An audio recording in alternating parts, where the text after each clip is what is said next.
there's sexual media on social media, within television shows, within streaming services. It is everywhere. People say, how am I ever supposed to get out from underneath this when it's everywhere? When we live in a hypersexual community and society these days. Heal your brain from explicit matter. Welcome back for another important conversation on Porn Brain Rewire, the podcast with me, Dr. Trish Leigh. Today we're going to talk about explicit matter. What is it? What does it do to your brain? And how can you heal your brain from it?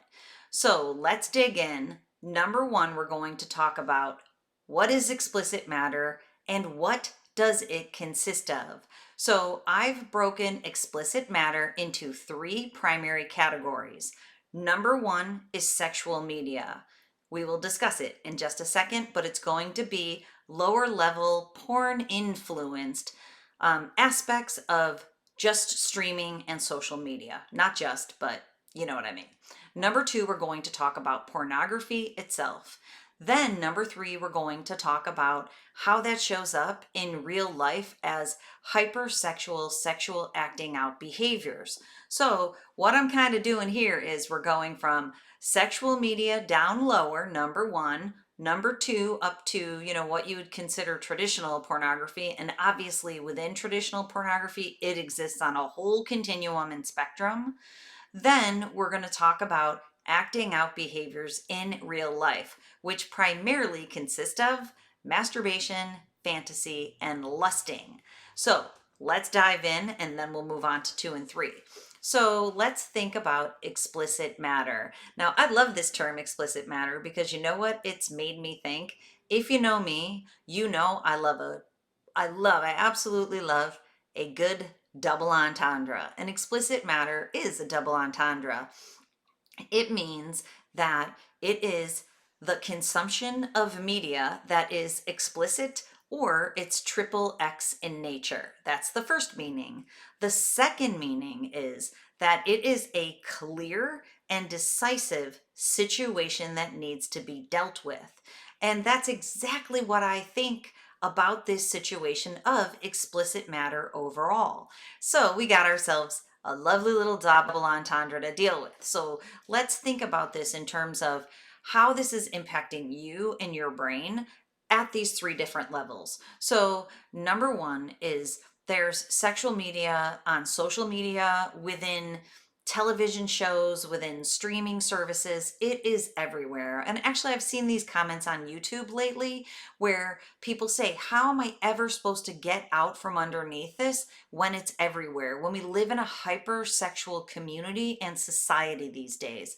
And it's difficult, there's no doubt, but it's not impossible. So, what I want you to be aware of is that sexual media, whether you're following people who post hypersexual or sexualized content on different social media, if you're watching shows that have a lot of sexuality in it, or even if you're watching shows that have enough to trigger you, my goodness, there's commercials that are triggering. So be aware and be aware what it's doing to your brain, because what it's doing is it's bringing you back for more. We know that if your brain is in a hypersexual mode from going to sexual media or explicit matter for a long time, your brain is acting different when it is exposed to anything that's sexualized. So let me stop there for a second and let's just think, if you were never exposed to pornography or porn influenced media, your brain wouldn't get the same dopamine hit that it does from that explicit matter because of exposure and reinforcing these neural pathways. These are not my ideas. These are proven by science that when you're exposed to porn, it basically makes it so your brain likes porn more because it was exposed at a younger age. We know this. This is Valerie Voon's study. It's important stuff because basically your brain changed when you were younger and it needs sexual media more than if it was never exposed. That's the essence of compulsive sexual behavior disorder, what I call hypersexuality, which means your brain's looking for sexual media for mood regulation. It's not even for sex. It's to feel good or to feel pleasure for a time. And if you've been doing it for a long time, it's so you don't feel bad due to withdrawals and tolerance building. This is real stuff in terms of compulsion and addiction, meaning your brain needs it. Now, the role that sexual media plays is, first of all, it runs rampant, and you can justify it and rationalize it to yourself and to people in your world that you're just on Instagram. So the idea is it's easier to justify, but it can be just as dangerous for you. And when you're leaving porn or if you're trying to quit porn, this is a total hijacker move that the hijacker will convince you that social media and streaming, it's there and everybody's looking at it. So how harmful can it possibly be? I want you to know if you fire up those neural pathways, even from lower level explicit matter, you in fact are moving yourself back towards porn, back towards hypersexuality, back towards explicit matter instead of moving yourself away. So, sexual media matters. If you found yourself even on YouTube searching for different shows or different videos or different influencers, I want you to be honest with yourself. Are you there for the dopamine hit, or are you actually there to learn about new yoga moves?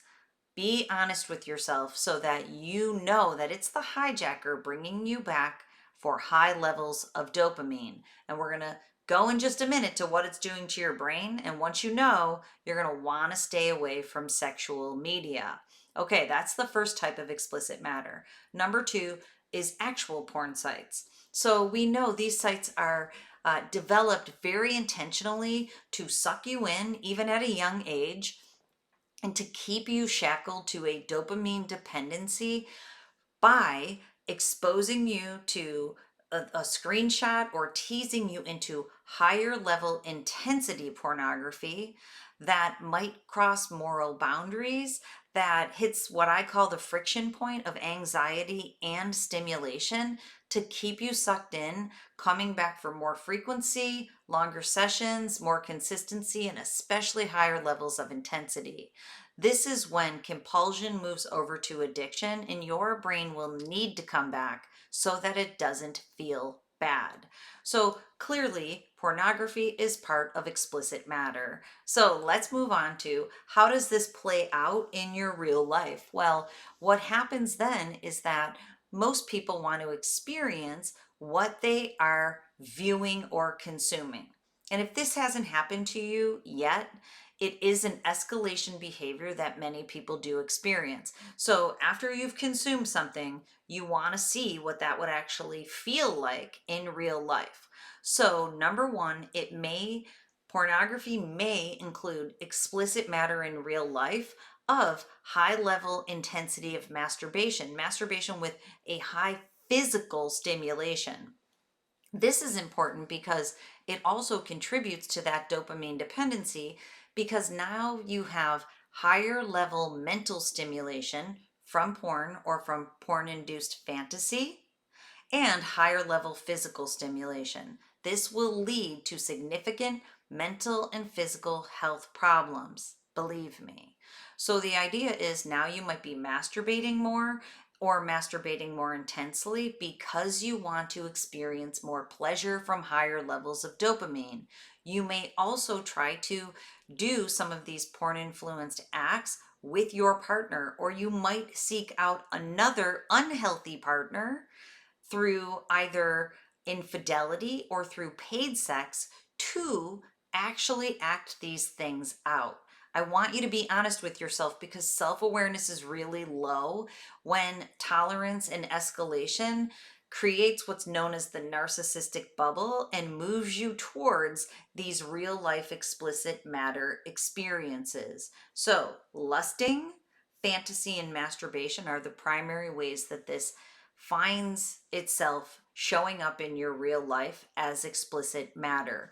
Beware of that. So we've got sexual media, pornography, and acting out with masturbation, lusting, and with fantasy that you may want to experience in your real life. We know all of that is an unreality, and if you keep moving towards it, you're moving away from the purpose in your life of connecting with your people, with healthy, intimate relationships, and having healthy sexuality with your partner, with your honey, having intimacy that includes not only dopamine, but serotonin and oxytocin for connection and joy. That's what you miss out on. If you're moving towards one, it's difficult to have the other. And again, these ideas are proven by science. All right, I'm beating a dead horse. That's what explicit matter is. Let's move to number 2. What does explicit matter do to your brain? Well, we know from science that porn and porn-influenced sexual media and behaviors damages your brain because of the dopamine dependency that is involved in consumption of explicit matter. So the idea is you're getting excessive amounts of dopamine, which in the moment feel really good, but when you go back into your life, it creates a dopamine deficit. And you know what that means? More stress, more overwhelm, more anxiety, more depression, and even erectile dysfunction. This happens because of 2 primary brain patterns. One I call strained brain, the other I call drained brain. Strained brain is a brain pattern where your brain's using excessive fast speed and excessive slow speed simultaneously, or swinging back and forth like a pendulum. And what that means is you feel anxious and stressed and overwhelmed and exhausted all at the same time. That strained brain can lead to burnout. The burnout makes you feel unmotivated. It also contributes to focus and attention issues. It gives you general malaise. Your life no longer does it for you because the dopamine is in the sexual behaviors and explicit matter, and the cortisol for stress is back in your life. So we know strain brain is one that perpetuates and keeps this cycle going, the cycle of hypersexuality and explicit matter. The second pattern I call drained brain. When you tip into drained brain, erectile dysfunction and sexual arousal dysfunction is the number one thing that results, and you feel unmotivated and you're get up and go, got up and went. But what I want you to know is explicit matter impacts your brain. I want to tell you this one more time. Explicit matter impacts your brain negatively. So I want you to understand it's likely at the core of your mental, cognitive, and physical health issues. So let's move on to number 3 is, how do you heal your brain from explicit matter? Well, the idea is that there's 3 steps. And step number 1 is you must do this step number 1. Step number 1 is you must stop desensitizing the reward center in your brain from high levels of dopamine. So get out your journal and figure out what desensitization behaviors have you done in the past? What desensitization behaviors are you still doing? If you're on a journey of quitting, you may have left those high level behaviors behind, but it takes time for your brain to heal. I want you to know that. And I want you to get real with yourself about what desensitizing behaviors you're still doing. So if it's beach season and you go to the beach and you're checking people out, that's a desensitization behavior. Albeit a lower one, a lower level one, but you are still going for dopamine hits. You might be doing that in media. Get real with yourself. People tell me all the time, I was on social media and I didn't expect it, but then explicit matter popped up. And I lovingly have to call them out. You really didn't expect that. And then they're like, well, I probably should have expected it. Yes, you probably should have expected it. Stay off of social media if you're still following people or if it's still going to serve you up sexual media, explicit matter. You must stop desensitizing. And number 2, you must start resensitizing. So it's time to resensitize. No more desensitizing, only resensitizing. So of course I'm healing from toxic poisoning. Yes, Hate saying that one out loud, but I'm getting there. But the idea is every day I play a game with myself. This is the game. Toxins out, no toxins in. So, no joke, the other day I was on my way home from dropping my precious daughter off at school. She's in seventh grade, she's adorable. So, I'm behind this truck that is pumping out the most toxic smoke. Like, I am choking on this stuff. And I play this game with myself. It's 7:30 a.m. and I am currently taking a lot of toxins in and putting no toxins out. Thankfully, we have a Tesla and I gapped that truck like it was nobody's business. I wouldn't typically do that, but I'm like, girlfriend, you got to get ahead of this toxic truck. So I cruised ahead of that truck, thanking, the universe for providing fresh air again. So every day I play the game, toxins out, no toxins in. So Saturday night, I went to watch the UNC and NC State. I'm from North Carolina, Carolina teams. I went to watch their basketball game. I went to, a friend of mine owns a really cool bar that has like wine and beer taps on the wall. Very fun. So I'm there supporting her. And I'm like, toxins out, no toxins in. You can buy the alcoholic beverages literally by the ounce. So I got like 1 ounce of wine, and I said to the hubs, toxins out, hardly any toxins in. Me of a while ago would have just poured a giant glass of wine and not really thought about it. But now I think of alcohol as toxins, and I have to really be careful of the toxins that I put in. So you get what I'm saying. Stop desensitizing, start resensitizing. Much more resensitizing until you can get to no desensitizing. And when you get there, the resensitizing happens a lot faster. That is the rule of thumb. So in your journal, figure it out. What are you doing to still desensitize, even if it's a little, even if it's 1 ounce of vino from France? I'll only drink French wines too. Sorry, people in California, cannot drink California wines. 1 ounce of French wine. They have higher standards in terms of how they clean it. No other wines, and no, epic 12-ounce glasses of wine. So think about that. Now, lastly, is lifestyle. So what I just explained to you is you also need to make lifestyle changes. So going out with my friends, I've really cut that out a lot because I'm not putting toxins into the body. So I don't want to eat out and I don't want to drink. Makes it difficult because my friends eat out and drink a lot. And they know that I'm on this no toxins in, toxins out every day strategy. So if they go out to eat, unless it's kind of farm to table with really healthy oils, I will meet them afterwards for 1 ounce of French wine. And yes, I've even become slightly a bit of a Karen. I used to be so easy to go anywhere, but I will bring my own clean wines now. A little bit of clean wine so I can hang out without putting any toxins in. So the idea is I've had to make lifestyle changes. Now that's how I'm avoiding desensitizing by not putting toxins in. I spend a lot of time working out. I spend a lot of time in my sauna. In the sauna, toxins are pumping out of my system. I take cold plunges to crank up the dopamine and to give my body and brain the right amount of stress to help detox. I spend a lot of time doing lifestyle changes that help me to detox. That's what we're talking about here in the last piece. This journey of healing your brain from explicit matter really is a lifestyle change. And I want you to remember your life is a situation. So change your life situation. I've changed my life situation in so many ways that I should list them all for you someday because it's a different life.